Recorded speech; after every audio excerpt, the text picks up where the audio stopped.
Aleluia. Deus amado, a gente não tem nem palavra para te agradecer a tua bondade, o teu amor por nós. Oh Deus, o Senhor veio para a terra, Jesus. Veio para a terra, para andar no meio de homens pecadores, miseráveis, Senhor. Para servir, Jesus, para servir, como escravo.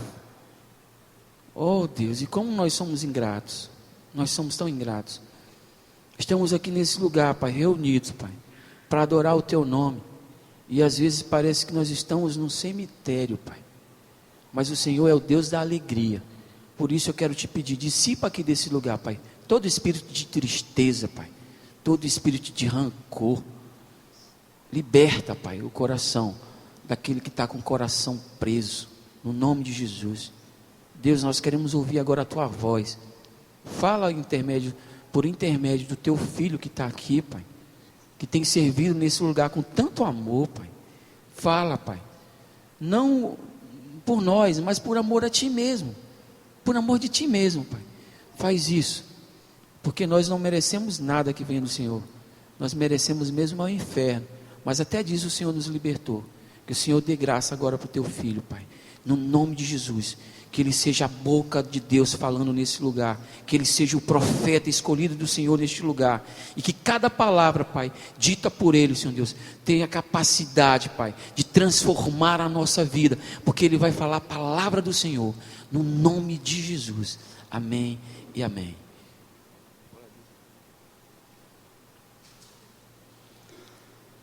Aleluia. Dizem que não há crente feio, gente. Existe crente desarrumado. Então se arrume aí. Se arrume aí que Jesus é bom demais, né? Eu até confesso para os irmãos que hoje eu cheguei aqui meio desanimado. Mas eu fui assim muito animado, muito renovado no louvor.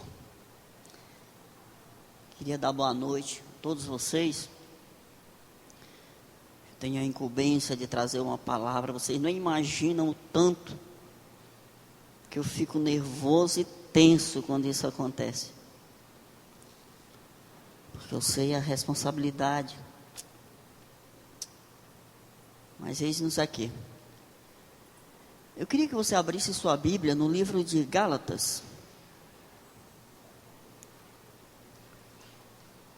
Hoje pela manhã nós estivemos aqui, o pastor Arthur, a pastora Fátima, do Casados para Sempre, MMI, ministraram uma palavra maravilhosa aos nossos corações, direcionada para a família, onde ele traçava mais ou menos aquilo que está acontecendo nas famílias hoje.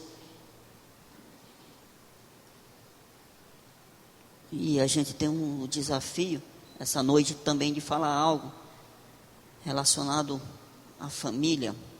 Gálatas capítulo 6.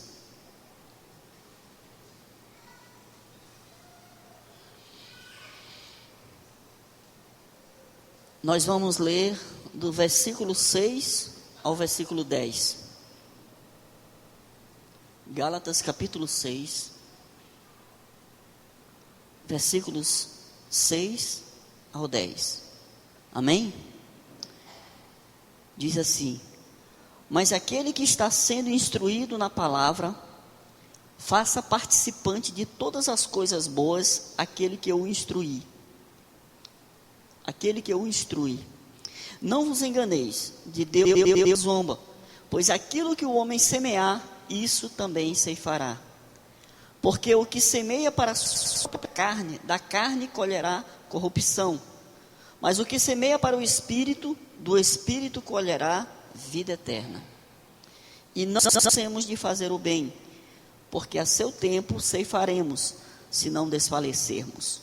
Por isso, quando tivermos oportunidade, façamos o bem a todos, mas principalmente aos da família da fé. Amém? Feche seus olhos, vamos orar a Deus. Pai, obrigado, Jesus, pela Tua palavra. Obrigado por tudo aquilo que o Senhor tem nos dado. Obrigado por esse dia maravilhoso, por essa noite que está chegando. Obrigado pela tua visitação sobre a nossa casa, sobre a nossa família. Obrigado, Jesus, porque o Senhor tem levantado cada homem, cada mulher nesse lugar para fazer parte de um exército poderoso, para desbravar esse mundo, desfazer as obras do diabo e ser a tua boca, ser teus pés, ser teus olhos por toda essa cidade, Senhor. Agora nós te pedimos que o Senhor visite de forma poderosa a nossa casa, Deus, a nossa família, o nosso casamento, os nossos filhos, tudo que diz respeito a nós, Pai. Nós aprendemos hoje que Tu és um Deus da família, Tu és um Deus que se importa, Tu és um Deus que nos estabeleceu por família, Senhor. E Deus, nós queremos orar essa noite para que o Senhor fale aos nossos corações através do Teu Espírito, Deus. Eis-nos aqui, Senhor. Eis-nos aqui, Senhor. Em nome de Jesus. Amém. Amados, o livro de Gálatas é um livro que foi escrito pelo apóstolo Paulo, a igreja da Galácia, os Gálatas, os irmãos de lá. E essa carta, ela tem como objetivo exatamente trazer uma libertação para aquele povo, porque os irmãos, eles estavam ensinando a lei, ensinando os rituais judaicos. E Paulo chega ali para dizer: olha, gente, não é isso, nós não podemos retroceder, nós não podemos voltar. Paulo veio trazer uma libertação para aqueles crentes da lei, do judaísmo.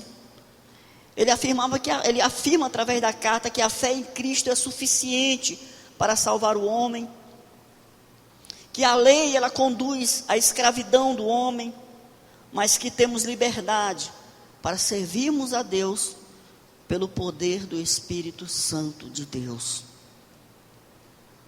Essa é a grande verdade, é a graça de Deus que nos alcançou cada um de nós e tem alcançado a nossa família e tem nos feito sonhar com os sonhos de Deus. E essa carta trata todo esse assunto, mas quando chega no capítulo 6, Paulo começa a falar de uma lei espiritual que todos nós estamos sujeitos a ela. Todos nós, quem conheçamos, quem não, nós estamos sujeitos a essa lei espiritual. Existem leis naturais, existem leis espirituais. Uma lei natural, por exemplo, ela diz que se eu pegar um vaso desse, eu deixar dessa altura, eu solto, a lei da gravidade leva ele para o chão e ele se espatifa. É uma lei, independe de eu conhecer essa lei ou não, isso vai acontecer, inevitavelmente. Assim também, essa lei espiritual, ela acontece na minha vida, na sua vida, independente de nós termos o conhecimento dela ou não, ela é aplicada a cada dia nas nossas vidas. É a lei da semeadura. É a lei da semeadura, que diz que aquilo que a gente semeia, a gente colhe. Quando Paulo fala em semear e colher, aqui nesses 4 versículos, nesses 5 versículos, ele fala também para a carne, para o espírito, ele fala em fazer o bem. Na verdade, ele está falando num processo que está ligado às nossas atitudes, palavras, aquilo que fazemos diariamente. Ele coloca essa verdade sobre o processo de semeadura. Então ele usa o termo semear para esboçar mais ou menos aquilo que nós fazemos todos os dias. As nossas atitudes, os nossos pensamentos, as nossas palavras são uma forma da gente semear. Então existe, nesse processo de semeadura, existe o campo, que é onde é semeado, e existe a semente. O campo é a área de ação onde nós vivemos. É o lugar onde é colocada a semente. Assim como uma roça, um plantio de alguma coisa, assim é a nossa área de atuação. E aqui eu queria trazer para o contexto familiar, porque geralmente as pessoas que mais nos relacionamos são as pessoas da nossa família. são os nossos filhos, são o nosso cônjuge, são as pessoas que nós temos mais proximidade. E geralmente a gente fere mais as pessoas que estão próximo da gente, as pessoas que nos amam, as pessoas que nós amamos também. Nós temos uma facilidade muito grande em fazer isso. Então existe o campo, que é a área de ação, que pode ser em nós e nas pessoas. Eu posso semear para mim, e eu posso semear na vida do Jean, na vida do Maurício. Eu posso semear na vida das pessoas que estão próximas de mim. Eu posso semear na vida da Carmen. Eu posso semear na vida da Ananda, na vida do Caio. Eu posso semear nessas vidas. Esse é meu campo, meu raio de ação, que eu queria que a gente entendesse. Lógico que existem outros campos, existe trabalho, existe escola, existem os relacionamentos, a célula, o discipulado, existem diversos campos. Mas eu queria que você pensasse essa noite sobre a sua família, sobre as pessoas da sua casa, sobre esse processo de semeadura dentro da sua família. Muitos conflitos nas famílias, eles são consequências das semeaduras. Amados, e como nós semeamos? Como a gente tem a capacidade de semear? Como a gente tem a capacidade de escolher a semente que a gente vai usar para semear? Existem 3 verdades sobre o processo de semeadura e colheita, que a gente participa aqui, que a gente vive no nosso dia. O primeiro é que a semeadura, ela tem um tempo diferente da colheita. Eclesiastes capítulo 3, versículo 2 diz que há tempo de semear e há tempo de arrancar aquilo que foi semeado. Há tempo de colher também. Então, há um tempo específico onde nós semeamos e há um tempo onde nós colhemos. Isso muitas vezes traz problemas conosco, porque geralmente a gente quer colher antes de semear. E isso acontece muito no relacionamento marido e mulher, porque a gente vai conversar e existe milhões de queixas de um em relação ao outro. Minha esposa não me ama, ela não demonstra amor, ela não faz isso, ela não faz aquilo. E geralmente a gente pergunta: irmão, mas o que é que você tem semeado na vida da sua esposa? Você está querendo colher onde você não semeou. Então a gente foca na colheita, mas esquece que existe o princípio da semeadura. E são tempos diferentes.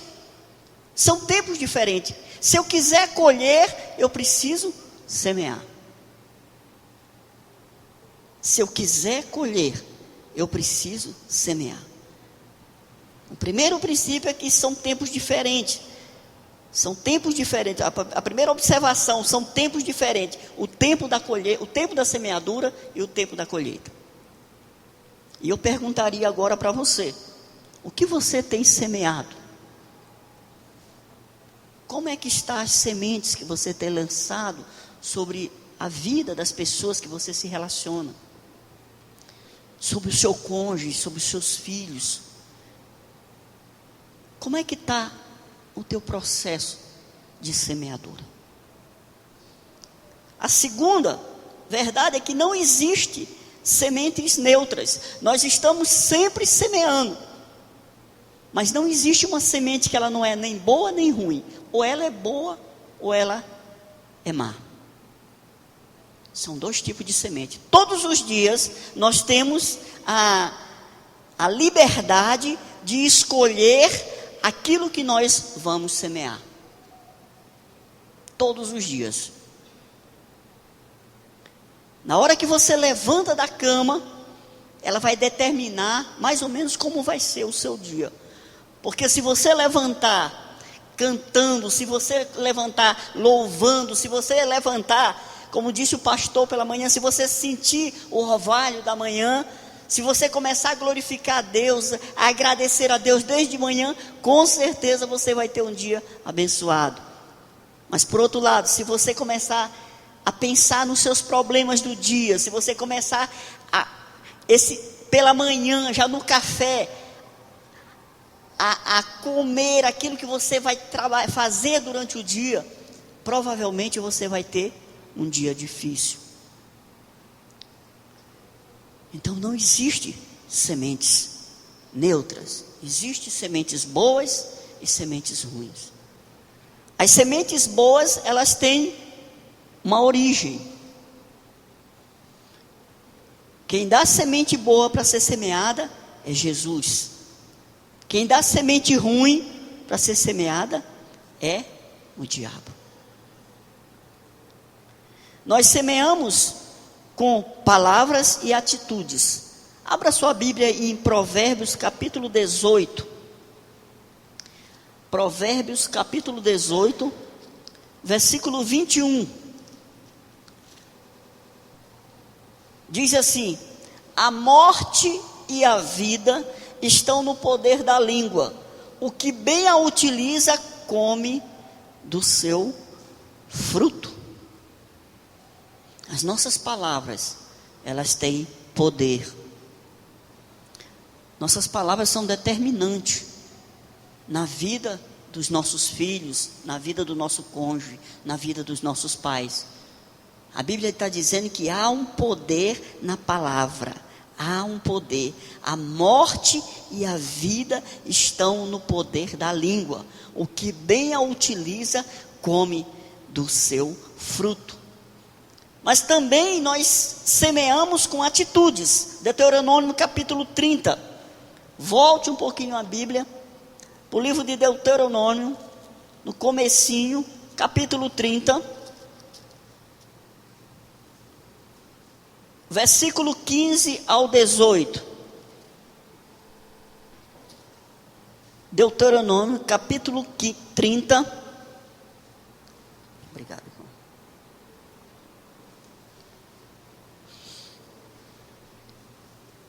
Versículo 15 ao 18. Olha só o que Deus fala.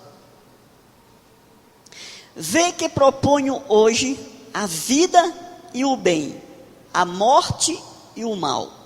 Se sabes o mandamento que hoje te ordeno, que ames o Senhor teu Deus, andes nos teus caminhos e guarde os seus mandamentos e os seus estatutos e os seus juízos, então viverás e te multiplicarás, e o Senhor teu Deus te abençoará na terra ao qual passas a possuí-la. Versículo 17. Porém, se o teu coração se desviar e não quiseres dar ouvidos e fores seduzido e se inclinares a outros deuses e os servires, então hoje, claro que certamente perecerás. Não permanecerás longo tempo na terra a qual vais, passando o Jordão para a possuíres. Então o que Deus está falando? Ele está falando assim: olha, eu coloco diante de ti a vida e a morte, te proponho hoje a vida e a morte, o bem e o mal. Então são as escolhas que nós temos que fazer todos os dias da nossa vida. Eu preciso escolher o meu humor. Eu preciso escolher a forma que eu vou encarar a vida. Eu preciso escolher a forma que eu vou tratar a minha esposa. Eu preciso escolher a forma que eu vou me relacionar com os meus filhos. Eu tenho a liberdade de semear uma boa semente ou então uma má semente. O terceiro princípio, a terceira coisa que nós devemos prestar atenção acerca da semeadura é que a colheita é bem maior do que a semeadura. A colheita é maior que a semeadura. Isso é muito simples da gente entender. Se você planta um pé de milho, você coloca um caroço. Se nascer um pé, vai dar centenas de caroços, milhares de caroços. Mas essa é a questão da semeadura. Então, a gente semeia e colhe muito mais do que aquilo que nós semeamos. Então Deus nos dá a liberdade para escolher as sementes que iremos usar. No livro de João, capítulo 10, versículo 10, a Bíblia mostra que o diabo, ele tem uma missão aqui na terra. A Bíblia diz que o diabo, ele veio para matar, roubar e destruir. Matar, roubar e destruir. Esse é o propósito dele aqui na terra. Portanto, ele tem um estoque enorme de sementes para dar. São as sementes que ele dá através das palavras e das atitudes. Então, ele que produz sementes de morte. E quando nós nascemos de novo, acontece um negócio lindo, que Deus, ele nos dá uma nova linguagem, uma linguagem celestial. Deus começa a mudar o nosso vocabulário, Ele começa a nos dar palavras de bênção, Ele começa a nos mostrar, através da Bíblia, que Jesus, Ele tem um estoque enorme de sementes para dar para os seus filhos. As sementes que Jesus dá, que produz vida, elas estão na sua palavra. Esta palavra, ela tem o poder de transformar a vida de um filho de Deus. Nós precisamos nos apropriar, nós precisamos nos apossar das promessas de Deus, daquilo que Ele tem para a nossa vida, para a minha vida, para a sua vida, para a sua família. Porque é muita coisa. Nós estávamos conversando com os pastores do MMI, e a forma como o Casados para Sempre começou, como ele surgiu, como esse ministério surgiu através da vida de um casal, que Deus transformou a vida deles. E essa transformação começou quando a esposa dele acreditou que Deus era capaz de mudar a vida de um homem, mudar a identidade de um homem. E começou um grande ministério que tem abençoado a terra toda, o planeta todo, que é o MMI Casados para Sempre. Mas começou com um milagre. Começou com alguém que acreditou nessa palavra. Quando alguém que no momento em que o seu marido não expressava nada daquilo que Deus queria que ele expressasse, ela começou a crer de forma diferente. E ela começou a declarar essa palavra. Ela começou a profetizar sobre a vida do seu marido. E Deus começou a trabalhar. E às vezes o pastor Jean estava falando nessa questão de a gente viver essa letargia espiritual, essa coisa toda, a gente não se apropria daquilo que Deus tem para nós, da palavra, da semente que Ele tem para o nosso marido, para a nossa esposa, para os nossos filhos. A gente não dispõe dessa riqueza que Ele tem aqui. A gente olha isso tudo com, menosprezando e não entendendo o que isso aqui significa. O que acontece com a vida de alguém quando alguém se dispõe a semear, quando alguém se dispõe a lutar contra a realidade natural das coisas, quando alguém se dispõe a viver pela fé, a olhar pela fé, e Deus começa a agir. Então Ele tem as sementes. No versículo 10 do João 10, a Bíblia diz que o diabo ele veio para roubar, matar e destruir. Mas ele fala na segunda parte do versículo que Jesus veio para dar vida, e vida em abundância. Bastante conhecido esse versículo, mas é uma palavra verdadeira, que tem um poder de destruir a obra do diabo. Irmãos, e como o diabo tem atacado as famílias.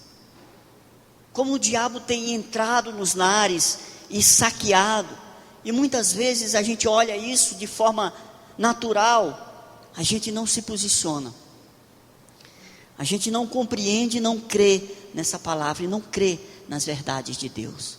O Senhor tem nos dado sementes para que a gente possa semear. Talvez você diga essa noite: mas eu não tenho muita coisa, eu não tenho semente para semear na vida de ninguém. Então comece esse processo semeando na sua própria vida. Como é que eu faço isso?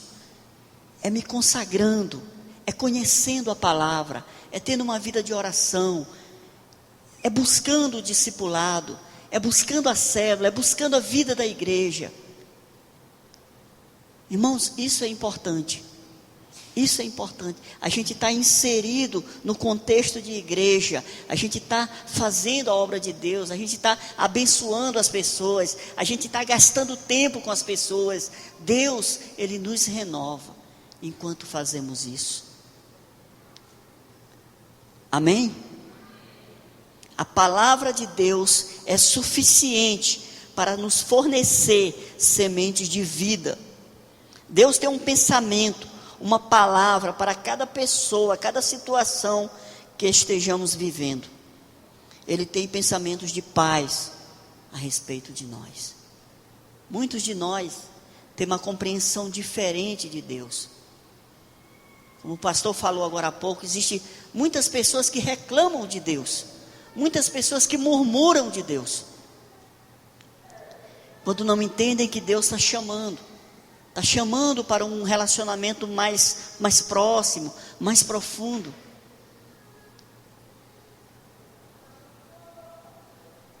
Irmãos, quando Deus mostra a tragédia, Ele quer nos mostrar algo também, Ele espera algo de nós.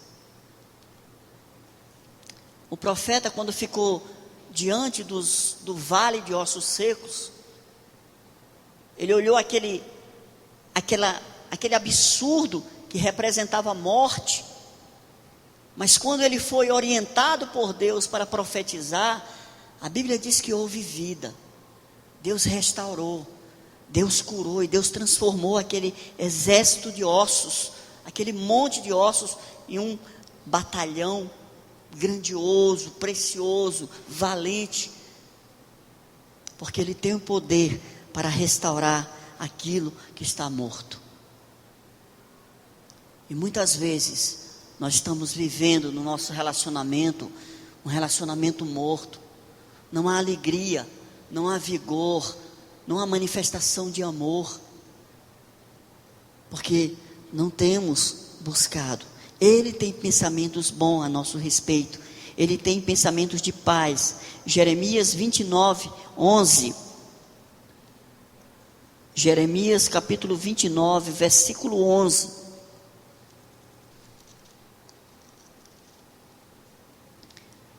Diz a palavra de Deus: eu é que sei que pensamentos tenho a vosso respeito, diz o Senhor, pensamentos de paz e não de mal, para vos dar o fim que desejais. O Senhor deseja que haja paz na nossa família, Ele deseja que haja paz nos nossos relacionamentos, na nossa casa. Como nós precisamos de paz nesses dias. Como nós precisamos que o Senhor esteja guardando os nossos filhos, que o Senhor esteja guardando a nossa aliança, que o Senhor esteja guardando os nossos relacionamentos. Como precisamos disso? As promessas de Deus são para os seus filhos. A fé que nós temos na palavra de Deus, a confiança que nós temos na aliança, ela nos fornece forças para que a gente possa continuar. Muitas vezes a gente está desanimado, muitas vezes a gente está sem forças para continuar, mas a palavra e a aliança que nós temos com Deus, a aliança que nós temos como marido e esposa, a aliança que nós temos com a nossa família, ela nos dá força para continuar.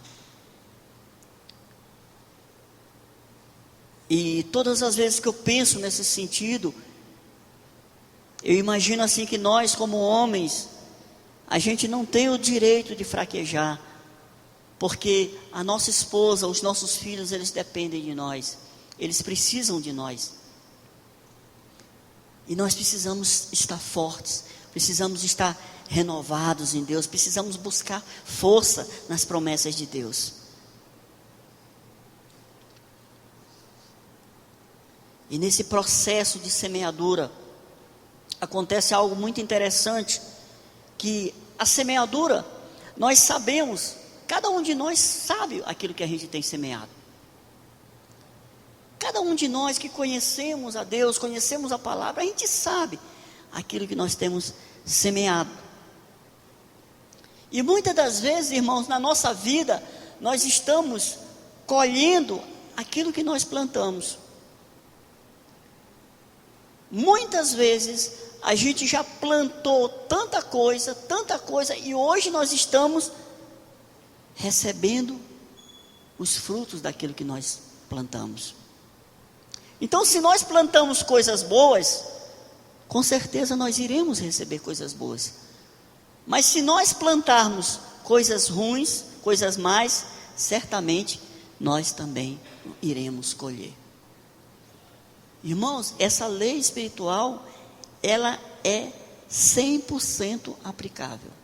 Por isso agora a gente pode olhar para dentro de nós mesmos e ver o que nós temos semeado. Quais as sementes nós temos lançado na vida do nosso cônjuge, na vida dos nossos filhos?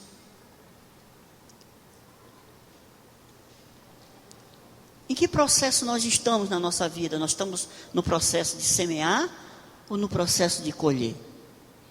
Se estamos no processo de semear, a gente precisa ter paciência.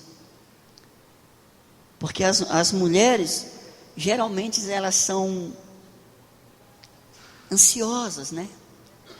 Elas querem plantar e colher logo. Mas espere. Isso acontece muito na vida das esposas que estão orando pelos maridos. E eles dizem, gente, quanto mais a gente ora, parece que nada acontece. Quanto mais ora, parece que mais piora. Irmã, calma. Semeie. Semeie. Às vezes você tem que arar o terreno. Porque o terreno é cheio de pedregulho, você está lançando a semente, mas não está nascendo nada. Aí como é que você semeia? Com ações, com amor, com graça. Então ali você prepara o solo do coração do seu marido, para que ele possa receber a semente. Eu estou falando marido, porque geralmente nós homens, a gente tem um coração mais endurecido, é mais resistente às coisas de Deus. Mas assim, a mulher, ela tem que ter a sabedoria de Deus, a sabedoria para fazer todo aquele trabalho de arar o terreno, aguar, para que a semente possa germinar e dar frutos. Mas às vezes demora um pouco. Você ora tanto tempo e você pensa em desanimar, porque não está acontecendo nada. Gente, o homem não muda, a mulher não muda, o filho não muda, nada muda. Irmãos, não desista. Semeie. Semeie. Verifique o coração é duro. Vamos orar, vamos interceder, para que Deus esteja mudando o coração, transformando. Mas o mais interessante, irmão, é que independente da sua semeadura, em qualquer momento da nossa vida, que nós formos fazer uma análise, a gente tem o poder de neutralizar todas as sementes indesejáveis que nós semeamos, amém? Então você pode dizer assim, poxa, eu tenho sido tão duro com meu marido, eu tenho sido tão duro com a minha esposa, mas há uma possibilidade de que essa realidade seja mudada. Porque existe algo que é o herbicida para as sementes. É aquilo que vai matar toda a semente ruim que a gente tem semeado. Esse herbicida se chama arrependimento. O arrependimento, ele tem o poder de neutralizar a semeadura que foi feita. Então, em qualquer momento que você olhar que você vê aquilo que você está semeando, e você entender que aquela semente não é uma semente boa, e você precisa mudar, a forma de você mudar, é você se arrepender. As sementes, elas começam a morrer, e você começa a semear coisas boas. O arrependimento é importante para o processo da restauração da semeadura. Em 1 João 1,9 diz que se confessarmos os nossos pecados diante de Deus, o que Ele faz? Ele é fiel, Ele é justo para perdoar e para nos purificar de toda injustiça. Em qualquer momento da nossa vida, que nós nos rendemos a Deus e entendemos que estamos andando num caminho errado, o Senhor muda a rota do nosso caminho, a direção do nosso caminho. Amém? Então o filho pródigo, ele falou, quando que ele caiu em si, que ele viu a situação que ele estava, ele falou: Pai, pequei contra o céu e diante de ti. Lucas 15:18. Ele entendeu que aquilo que ele tinha feito, ele tinha ido contra Deus e tinha ido contra o seu pai. É interessante que a gente entenda isso, porque quando a gente não vive um princípio de Deus, o princípio que Deus colocou para o nosso casamento, a gente está indo contra o próprio Deus. Quando nós não entendemos a nossa posição na nossa família, quando nós não entendemos o nosso papel de marido, o papel da esposa, dos filhos, a gente está indo contra Deus. Então, o primeiro pedido de perdão é em relação a Deus, mas também nós temos que nos reconciliar com as pessoas. Quando ferimos as pessoas, desagradamos a Deus. Então, essa é a realidade de muitas famílias. Essa é a realidade de muitos casamentos. É que o processo de semeadura, ele foi tão longo e tão intenso, que hoje criou-se uma distância entre marido e esposa. Essa distância, esse muro, é praticamente intransponível. Então, nesses momentos, o diabo diz o quê? Separa, desiste disso tudo. Joga tudo isso para o alto e recomeça a sua vida. Você merece ser feliz. Você merece reconstruir a sua vida. Largue isso de mão. Então o diabo tem sussurrado em diversos ouvidos sobre isso. Por isso é a realidade do que nós vemos, a quantidade enorme de separação. E os filhos ficam à mercê dos padrastos, das madrastas. Deus não planejou o divórcio para o homem.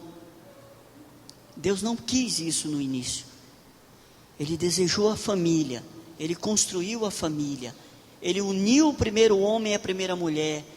E Ele ordenou que eles multiplicassem, que eles dominassem, que eles sujeitassem todas as outras coisas. E Ele estabeleceu a família. Enquanto o diabo diz separa, o Senhor diz restaura. Somente o Espírito de amor, o Espírito de Deus, tem o poder, a sensibilidade para penetrar nas feridas mais profundas da nossa alma e curar. Somente Deus tem o poder de restaurar os relacionamentos. Somente Deus tem o poder de restaurar a família. Somente Deus tem o poder de inclinar o coração do filho ao pai, do pai ao filho. Somente o Espírito Santo de Deus tem esse poder. E Ele está aqui essa noite.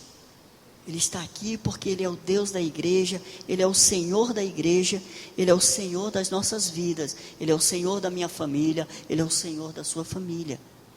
E Ele tem um projeto, Ele tem algo novo para você. Ele tem algo específico para a sua vida. E Jesus, Ele nos ensina o princípio da semeadura. Ele se fez semente. Ele morreu. Ele entregou sua vida por nós. Lá no Evangelho de João, capítulo 12... Abra no Evangelho de João, capítulo 12, versículo 24 a 6. Aquele que dá semente de vida, ele também se fez semente. Ele entende tudo em relação à semente. João capítulo 12, versículo 24, diz assim: em verdade vos digo, se o grão de trigo caindo na terra não morrer, fica ele só, mas se morrer, produz muito fruto. Aqui ele está se colocando no lugar da semente. Assim como ele tem a semente, assim como ele tem uma palavra de vida para minha família, para a sua família, ele também se fez semente. Ele entendeu tão profundamente o princípio da morte para que fosse gerada vida. E muitas vezes, quando nós semeamos, nós estamos morrendo para nós mesmos. A Bíblia não diz que o processo de semeadura é um processo em que nós vamos fazer alegres, que a gente vai fazer festejando. Não. Pelo contrário, no Salmo 126, versículo 6. Salmo 126, versículo 6. A palavra de Deus diz: quem sai andando e chorando enquanto semeia, voltará com júbilo, trazendo os seus feixes. Então, muitas vezes, no momento da semeadura, é um momento de dor. Muitas vezes, para que as pessoas possam viver, nós precisamos morrer. Às vezes, para semear na vida do nosso cônjuge, nós precisamos morrer o nosso orgulho, a nossa soberba, a nossa prepotência, para que o nosso cônjuge sobreviva. Muitas vezes nós temos que levar a nossa justiça para a cruz, para que através dessa atitude a gente semeie vida na vida das pessoas. Por isso o salmista fala que quem sai andando e chorando enquanto semeia, voltará com júbilo, trazendo os seus feixes. Então ele sai semeando, mas ele volta com um monte de feixes. É o fruto da semeadura, porque há uma multiplicação e o processo é chorando. Então existe muitos pais, existe muito de nós que precisamos orar, interceder pelos nossos filhos e chorar pelos nossos filhos. Existe muitos de nós que precisamos derramar lágrimas por pessoas, para que seja gerada vida. Porque o processo da morte não é um processo fácil. Ninguém morre sorrindo. Jesus não foi para a cruz sorrindo. Ele sentiu as mesmas dores que qualquer um de nós poderia sentir. Mas ele entendia que uma semente, para que ela gere vida, ela precisa morrer.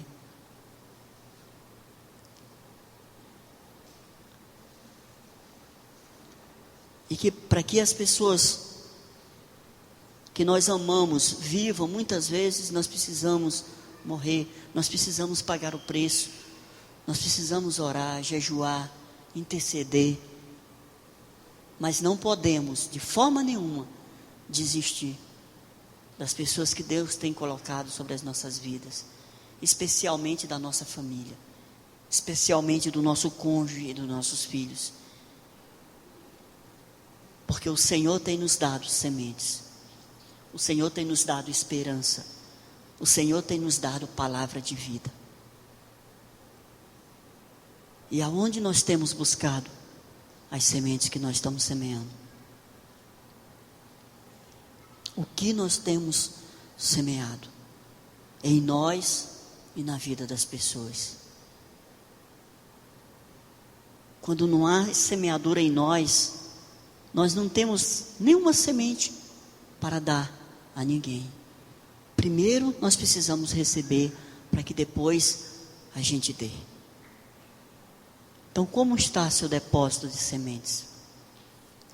Como você tem cuidado disso? Como você tem distribuído? Como você tem semeado? O que é sua vida hoje? O que você está passando? Existe algo que precisa morrer essa noite? Existe alguma vontade, alguma semente que foi lançada e que precisa ser neutralizada para que seja colocado outra semente no lugar? Então eu queria convidar você essa noite a ser um semeador. Assim como Jesus nos ensina que um grão, para gerar vida, ele precisa morrer, que nós, essa noite, possamos nos colocar no lugar dele, para gerar vida na vida de outras pessoas. Amém? Queria convidar você a ficar de pé, em nome de Jesus.